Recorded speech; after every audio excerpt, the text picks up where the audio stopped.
Hello friends, this is Nikhil. आज आप सबको bank of India credit officer और आईटी ऑफिसर का रिज़ल्ट मिला होगा। मेंस का रिज़ल्ट अब ऑनलाइन टेस्ट का रिज़ल्ट अब आ चुका है।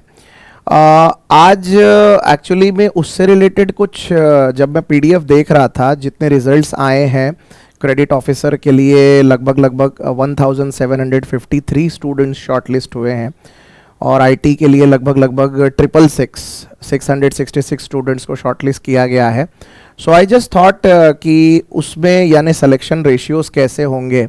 सो ये एक छोटा सा वीडियो जस्ट आपको एक फेयर आइडिया देने के लिए है कि किस तरह का सिलेक्शन रेशियो इसमें हो सकता है। एंड अपार्ट फ्रॉम दैट कुछ ऐसे स्टूडेंट्स भी थे जिनको जीडीपीआई के बारे में थोड़ी सी इन्फॉर्मेशन चाहिए थी कि क्या हो सकता है, ये जॉब कैसा रहेगा एंड ऑल दैट।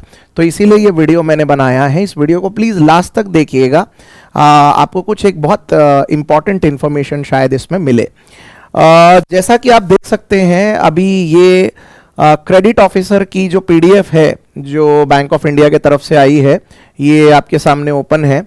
सो इसमें इफ यू विल सी तो जूनियर मैनेजमेंट ग्रेड स्केल 1 के लिए इन्होंने टोटल नंबर ऑफ कैंडिडेट जो शॉर्टलिस्ट किए हैं ये आपको दिख रहे होंगे 1753 कैंडिडेट्स, राइट। और हमको पता है कि टोटल नंबर ऑफ वैकेंसीज जो हैं वो लगभग 350 के आसपास है, राइट। टोटल 500 वैकेंसी है क्रेडिट ऑफिसर के लिए, 350 एंड आईटी ऑफिसर के लिए 150। अभी यहां इन लोगों ने ये भी लिखा है कि please note that short listing of the above mention candidate is provisional and is subject to the submission of required document for eligibility at the time of interview and GD. Documents अगर आपके बराबर रहे at the time of GD and interview, उसके साथ आपकी eligibility आगे के लिए बनेगी। तो ये तो अभी काम आधा है। अभी 1753 वैकेंसीज में आपको बता रहा था क्रेडिट ऑफिसर की है। और दूसरी तरफ ये जो पीडीएफ मैंने ओपन कर रखी है, ये देख रहे होंगे आप, ये आईटी ऑफिसर की है। तो आईटी ऑफिसर के लिए टोटल नंबर ऑफ सिलेक्शंस यहां पर आपको देख रहे होंगे 666, राइट। तो 666 फॉर 150 वैकेंसीज और उधर 1753 वैकेंसी सिलेक्शंस फॉर 350 वैकेंसीज। तो अगर आप इसमें एक रेशियो देखेंगे कि लगभग यानी क्या रेशियो इसमें आएगा, तो ये कुछ कैलकुलेशन है, इसको आप प्लीज, एक बहुत ही बेसिक आइडिया है, इससे आप समझ सकते हैं। देखिए क्रेडिट ऑफिसर के लिए मेरे ख्याल से लगभग 1:5 का रेशियो बन रहा है, बहुत सिंपल है। एंड वही अगर आप आईटी ऑफिसर के लिए देखेंगे तो 666 वैकेंसीज के लिए 666 स्टूडेंट्स को शॉर्टलिस्ट किया है 150 वैकेंसीज के लिए। तो लगभग 1:4.5 या 1:4 यानी हर 4 में से एक कैंडिडेट सेलेक्ट होने के चांसेस हैं फाइनल, और इधर हर 5 में से एक कैंडिडेट सेलेक्ट होने के चांसेस है। अब अगर हम ये समझ ले कि क्या ये रेशियो थोड़ा कम हो सकता है, कुछ हो सकता है, देखिए चांसेस हैं, मैं मतलब इसको लेकर बहुत ज़्यादा श्योर नहीं हूं, बट चांसेस दिख रहे हैं कि शायद वैकेंसीज इंक्रीज होंगी। ये 1:4 की जगह 1:3 तक जा सकता है। सो इन दैट केस जो 150 वैकेंसीज हैं ये हो सकता है कि 60-70 से और बढ़ जाएं, 222 के आसपास हो जाएं, तो ये 1:3 तक चला जाएगा। और ये जो 350 है ये 500 तक अगर जाता है तो वंस अगेन 500-550, तो इन दैट केस ये 1:4 तक जा सकता है। लेकिन पॉसिबल ये नहीं है कि ऐसा होगा ही, हो सकता है कि वैकेंसीज थोड़ी सी बढ़ें। इसीलिए जो स्टूडेंट्स का आज सिलेक्शन हुआ है वो इस बात को हो सके तो प्लीज थोड़ा कंसीडर करिए कि चांसेस इसमें फेयर हैं, पहली बात तो ये। अब दूसरी एक और बात ऐसी भी समझ लेते हैं कि मान लो वैकेंसीज नहीं बढ़ती है, देन ऑफ कोर्स जीडी और पीआई यहां पर बहुत बड़ा रोल प्ले करेगा और कंपटीशन बढ़ेगा। तो आपको जीडी और पीआई को लेकर थोड़ा सीरियस रहना चाहिए और जीडी और पीआई की एक फेयर तैयारी इसमें करनी चाहिए। अब रही बात कि सर इस पोस्ट के लिए मतलब क्या इतना सब कुछ सही रहेगा, shall we really go for this vacancy, credit officer की वैकेंसी कैसी रहेगी, क्या रहेगी। देखिए मैं एक दो बातें बता देता हूं। वैसे तो जैसे आप प्रोग्राम ज्वाइन करेंगे you are going to know more about it. मेरे हिसाब से ये वैकेंसी वाकई में अच्छी रहेगी। Junior management grade scale 1 credit officer, जिसमें आपको वो पूरा पीजीडीबीएफ का कोर्स दे रहे हैं बैंकिंग एंड फाइनेंस का, इसमें अच्छी बात यह रहेगी कि आप इस बात को समझो कि वो आपको स्केल 1 के लिए ले रहा है क्रेडिट ऑफिसर के लिए।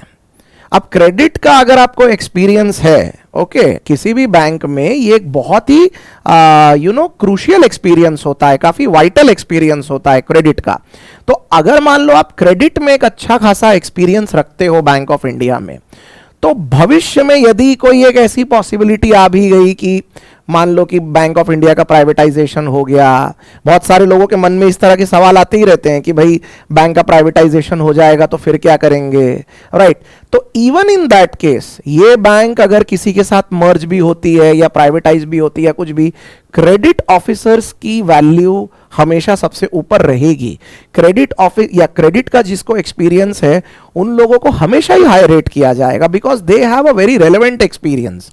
सो जाहिर सी बात है कि चांसेस वैसे तो अभी दूर दूर तक दिखाई दे नहीं रहे हैं, but even in that case अगर आपके मन में ऐसा कोई डाउट आता भी है कि कितना सिक्योर होगा मेरा फ्यूचर, ये वैकेंसी के ये पोस्ट के लिए the security will be really good. तो this is one very important part. दूसरी बात, आपको ये पता ही है कि जीडी और पीआई के लिए वेटेज कुछ ऐसा दिया है उन लोगों ने। इसमें मिनिमम पासिंग दोनों में ही 40-40% है, मिनिमम पासिंग दोनों के लिए ही 40-40% है, लेकिन जो टोटल अलॉटमेंट ऑफ मार्क्स है जीडी के लिए 40 मार्क्स और पीआई के लिए 60 मार्क्स, यानी टोटल 100 मार्क्स उन लोगों ने दिए हैं। जो रिजर्वेशन कैटेगरीज है उसको 35% के आसपास इसमें सिक्योर करना है, राइट। अब रही बात कि सर फिर मैं इसकी तैयारी करूंगा कैसे जीडी और पीआई की। देखिए जीडी और पीआई के लिए मतलब सबसे पहले तो आप जीडी को इस तरीके से समझ लीजिए कि एक 8 से 10 स्टूडेंट्स का ग्रुप रहेगा, ग्रुप साइज इवन 12 या 15 का भी हो सकता है, और उसमें आपको एक टॉपिक दिया जाएगा, उस टॉपिक के ऊपर आपको बोलना होता है, और आप जो भी बातें करते हैं उसमें 2-3 चीजों का ख्याल रखना पड़ता है। सबसे पहली चीज तो ये कि सिर्फ बोलना नहीं, थोड़ा सुनना भी होता है, क्योंकि जो बातें ऑलरेडी आपका ग्रुप कर रहा है आप उन्हीं चीजों को रिपीट नहीं कर सकते। दूसरी बात, आपकी एक फेयर इंग्लिश रही। अभी जितने जीडीज अभी पिछले दिनों हुए हैं, एक फेडरल की जीडी को छोड़ दिया जाए तो बहुत सी जीडी आराम से हिंदी में हो जाती है, तो उसमें एज सच कोई बहुत मुसीबत नहीं होती है कि यार मुझे तो इंग्लिश नहीं आती, तो फिर मैं वहां जाके करूंगा क्या, मैं क्या बोलूंगा। आप मिक्सअप बोलिए, आप इंग्लिश हिंदी का मिक्स भी बोलेंगे। अगर आपको टॉपिक से रिलेटेड कुछ बातें पता है आप आराम से ये कर सकते हैं। और जीडी में ऐसा भी नहीं है कि आपको पूरा मुद्दा जो दिया गया है सिर्फ उसी को पकड़ के बात करनी होती है, आप उसके इर्द गिर्द की भी बहुत सी बातें कर सकते हो, आप सराउंडिंग बातें भी कर सकते हो। इसलिए जीडी कैसे करना है बस उसकी एक ट्रिक आपको पता होनी चाहिए, आप जीडी में एक अच्छा परफॉर्मेंस आराम से दे सकते हो, बिल्कुल अच्छे से दे सकते हो। दूसरी बात यह भी होती है कि आपके पास अगर एक अच्छी कम्युनिकेशन स्किल है, एक्सक्लूसिवली दोज जो बोलने में अच्छे हैं जो कैंडिडेट, उनके लिए ये बहुत सही रहेगा।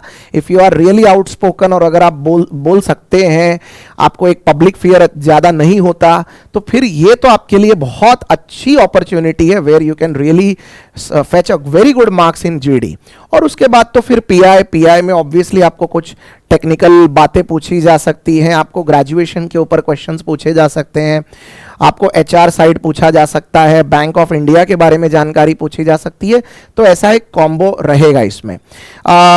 करीबन यानी पिछले 1 से 1.5 साल में जीडी और पीआई के तो खैर बहुत सारे अलग अलग बैचेस हम लोगों ने लाए हैं अभी तक, लेकिन जीडी के लिए लगभग 4-5 बैचेस मेरी अभी तक आ चुकी हैं। सो जस्ट इन केस अगर आप इससे रिलेटेड कोई और जानकारी चाहते हैं, या अगर क्रेडिट ऑफिसर से रिलेटेड कोई और इंफॉर्मेशन आप चाहते हैं, या किसी भी तरह का कंफ्यूजन आपके मन में है कि कैसा होगा ये programme and how this things will go on, so definitely आप चाहें तो इस नंबर पे कॉल करके एक गाइडेंस ले सकते हैं। This will be an absolutely free guidance. So just in case if you feel like talking to us and if you are quite confused with the GD and PI procedures, so you can call us on 983402936. So that's all from my side. I hope like आने वाले दिन में bank of India credit officer, क्योंकि आज ही result आया है, आने वाले दिन में इसको लेकर लाइक आप लोगों का एक्साइटमेंट काफी अच्छा रहेगा, देखने को मिलेगा। इंटरव्यू के डेट्स कब आएंगे अभी तक काफी अनसर्टेन है ये बात, तो देखना होगा।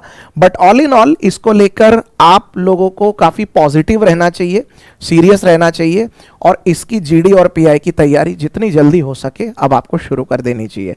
वीडियो पर अंत तक बने रहने के लिए आप सबका बहुत बहुत धन्यवाद।